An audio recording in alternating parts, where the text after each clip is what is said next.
గురవే సర్వలోకానాం భిషజే భవరోగిణాం నిధయే సర్వవిద్యానాం దక్షిణామూర్తయే నమః. శ్రీ సచ్చిదానంద సమర్థ సద్గురు సాయినాథ్ మహారాజ్ కి జై. జై సాయినాథ్. జీవన సత్యం సాయితత్వం కార్యక్రమానికి స్వాగతం. అంటే మనిషి లేచింది మొదలు కూడా అనేక సమస్యల్ని సృష్టించుకుంటాడు వాడంతట వాడు. గమనించండి చాలా జాగ్రత్తగా, ఇది మన జీవితానికి అవసరం. అంతేగాని రామాయణం కేవలం రామకథని తెలుసుకోవడం కోసం కాదు, రామకథలో మన కథ ఉన్నది కాబట్టే రామాయణం చదవటం. అలాగే కృష్ణ కథలో మన కథ ఉన్నది. ఏమిటది?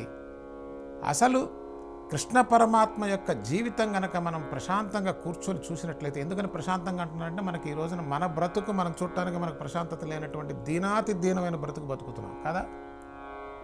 అది మనం ఒప్పుకోవడానికి మన మనసు ఒప్పుకోదు, అహంకారం. ఒకరికి చెప్పవలసిన అవసరం లేదు. మనకి మనం ప్రశాంతంగా కూర్చొని, పొద్దున ప్రశాంతత ఎలాగా ఉండదు, అందుకు పరిగెత్తాలి కాబట్టి రాత్రిపూటైనా కనీసం అసలు వాట్ ఈజ్ మై లైఫ్ అనేది కనుక ఆలోచిస్తే it is all with challenges అండి. ఏదో ఒక సమస్య, ఏదో ఒక పోరాటం, ఏదో కొట్లాట, ఏదో పైకి రావాలనే తపన, ఏదో పొందాలనే ఆరాటం, ఏదో పొందలేదనేది, ఏదన్నా వచ్చింది ఎట్టా పోతుందా అని అనారోగ్యం వస్తే ఎట్టా ఇది ఏదో ఒక బాధ.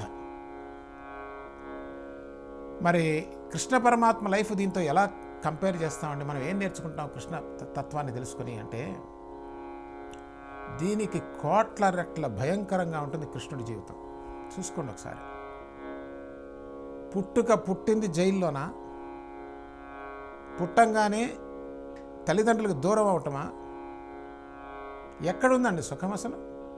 దాంతో మొదలైన జీవితం కనీసం పట్టుమని 10 ఏళ్ళు 16 ఏళ్ళు నిండక ముందే ఎన్నో రకాలైనటువంటి హత్యా ప్రయత్నాలు జరిగినాయి ఆ పసిపిల్లాడి మీద. అసలు మన జీవితాల్లో ఉన్నాయి అట్లాంటివి ఏమైనా? దాంట్లో 1% అన్నా ఉందా? ఇవన్నీ ఉన్నప్పటికీ మీరు కృష్ణుడి ముఖం చూడండి, ఎక్కడైనా సరే ఏ బొమ్మల్లో కానీ ఏ ఫోటోల్లో విగ్రహాల్లో చూడండి, అందంగా మెరిసిపోతూ ఆనందంగా దివ్య తేజస్సుతో వెలిగిపోతూ ఉంటుంది కృష్ణ పరమాత్మ. ఏం చెప్తా ఉంది మనకి?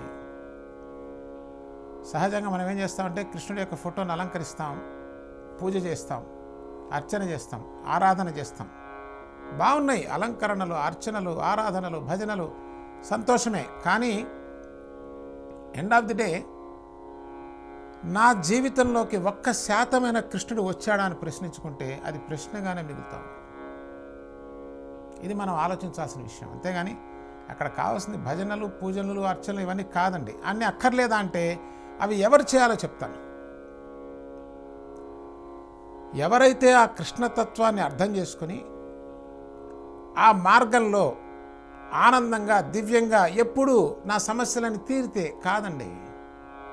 మన సహజంగా ఏమంటాం, ఇప్పుడు ఒక 10 ఏళ్లలో రిటైర్ అవుతానండి, ఈ రిటైర్ అయిపోతే మా అమ్మాయి పెళ్లి చేసేసారంటే, ఒకళ్ళు ఇద్దరే ఉంటే వాళ్ళకి, లేదా అబ్బాయి కన్నా ఉద్యోగం వచ్చేసి సెటిల్ అయిపోయారనుకోండి, ఇక నాకు అంతా భక్తిపరమేనండి అంటాం. పచ్చి అబద్ధం అండి. This is an escape. ఎందుకంటే నేను చాలామంది చూసి అట్లా చెప్పిన వాళ్ళు విన్నా, ఎవరు ఒక్క అడుగు కూడా వెయ్యలేరండి, గుర్తుపెట్టుకోండి. ఇది అప్పటికప్పుడు తప్పించుకోవడానికి చెప్పేటువంటి మాట కాదా? మనల్ని మనం ప్రశ్నించుకొని తెలిసిపోతుంది. ఏమబ్బా దీన్నే పోస్ట్ పోన్ చేస్తున్నావు, ఇప్పుడు ఉన్న వాటిని ఏం పోస్ట్ పోన్ చేయమే? నో నో నో, ఇది చాలా ఇంపార్టెంట్ అండి. అంటే అవుట్రేట్గా మనం ఏం చెప్తున్నాం ఇండైరెక్ట్గా అంటే, boss this is important for me right now, that is not important. అది ఎప్పుడో నేను లీజర్గా ఉన్నప్పుడు ఏదో కాలక్షేపంగా ఏమీ తోచకపోతే ఇంట్లో వాళ్ళు బయటకు గెంటేస్తే పోయి ఆ గుళ్ళో కూర్చొని పనికి మాల కబుర్లు చెప్తాను. ఇదే కృష్ణ పరమాత్మ నుంచి నేర్చుకునేది ఇదా అండి? సిగ్గుపడాలి మనం.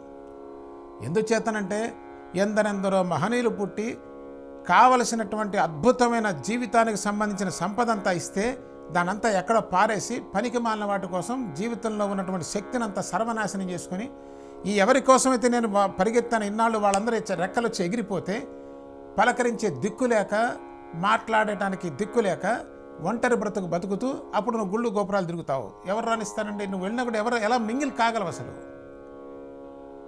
ఎదురు చూస్తూనే ఉంటా, వాడు ఎప్పుడు ఫోన్ చేస్తాడు, అమ్మాయి ఎప్పుడు. వాళ్ళు ఎందుకు చేస్తారంటే వాళ్ళు నీలాగా బిజీగా ఉన్నారు. They will call you when they retire mister. ఈ కనీస సత్యాన్ని చూడలేకపోతున్నాడు సగటు మనిషి. అలా అని చెప్పి బాధ్యతను వదిలేయమంటారా? చాలా పిచ్చి ప్రశ్న అండి. వదిలేయమంటే వదిలేస్తారా? కాబట్టి మన యాటిట్యూడ్ అంటారు దీన్ని, దాని యాటిట్యూడ్, మన యాటిట్యూడే మన జీవితాన్ని నిర్దేశిస్తుంది, మరెవరో కాదు. మన ఉద్దేశం, మన ఆలోచన, మన భావం, మనం చూసే దృష్టిని బట్టి సృష్టి. ఒకరిని నిందించవలసిన అవసరమే లేదు. ఒకరిని నిందిస్తున్నా అంటే అది అసమర్థుడు చేసేటువంటి పని, అజ్ఞాని చేసే పని, ఏమి తెలియని వాడు చేసేటువంటి పని. రేపటి కార్యక్రమంలో స్వతంత్ర భక్తి యూట్యూబ్ ఛానల్ ని సపోర్ట్ చేయండి. మీకు ఈ వీడియో నచ్చితే లైక్ చేయండి, మీ స్నేహితులకు శ్రేయాభిలాషులకు షేర్ చేయండి, మీ అభిప్రాయాలను కామెంట్ చేయండి. సబ్స్క్రైబ్ చేయడం మాత్రం మర్చిపోకండి. మరిన్ని వీడియోల కోసం బెల్ సింబల్ ని ప్రెస్ చేయండి. స్వతంత్ర భక్తి ఛానల్ ప్రేక్షకులకు ధన్యవాదాలు. స్వతంత్ర భక్తి YouTube channel, please like, share and subscribe.